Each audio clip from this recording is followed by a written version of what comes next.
Yo, buddy. Still alive?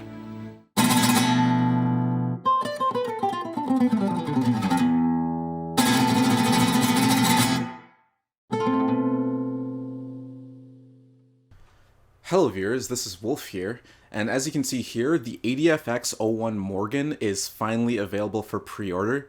It's slated for a March 2021 release, so it's not going to be too long before that Morgan is available, but pre-orders are open now. As you can see, pre-orders started earlier this month at about October 8th, and the prices are in the video as you can see.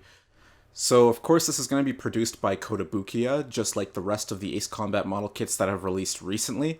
It's, of course, going to be 1/144th scale, and one feature that I think is going to be kind of interesting is that, based off of the pictures here, they're going to be including an effect part for the TLS. You can see in the picture there's like a laser beam effect part that mounts into the module. So I think that's going to be pretty cool there. And of course the MPBMs, the multi-purpose burst missiles, are going to be pretty big and bulky. I'm hoping that they're colored in nicely as well, since they're a larger piece compared to the standard missiles. So I'm really hoping for that. And of course, this is going to be including a alternate version of this as well for pre-order. So there's going to be the for modelers version, where it's going to be kind of like a black or like a darker colored one for more artistic people who want to maybe paint it themselves and make their own custom version of the Morgan. So yeah, there's definitely going to be a lot of stuff with this. So I'm really excited for this because the Morgan is my favorite of the Advanced Dominance fighter line in Ace Combat. I love this aircraft way more than the Falcon, the ADF-11F Raven, and the ADFX-10F.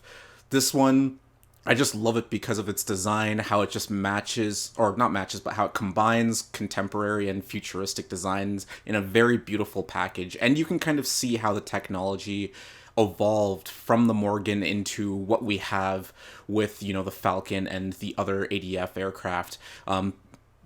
Case in point is the TLS, the Tactical Laser System, mounted on top of the Morgan. You can just see how big and bulky that thing is. They couldn't even integrate it into the aircraft. They literally had to mount it on the top, and then you kind of see how it's gotten smaller and smaller over the course of the series. So in my opinion, it's just a really cool design aircraft. There's a lot of history behind it. And yeah, if you guys like the Morgan, I definitely recommend trying to pre-order this and secure your copy of it. And yeah, enjoy it once it comes out. I'm definitely going to be looking forward to this a lot, and I'm definitely going to be doing a review on it once it finally comes out. And yeah, that's the Morgan here, and I hope you guys enjoyed the video, and I will see you all later.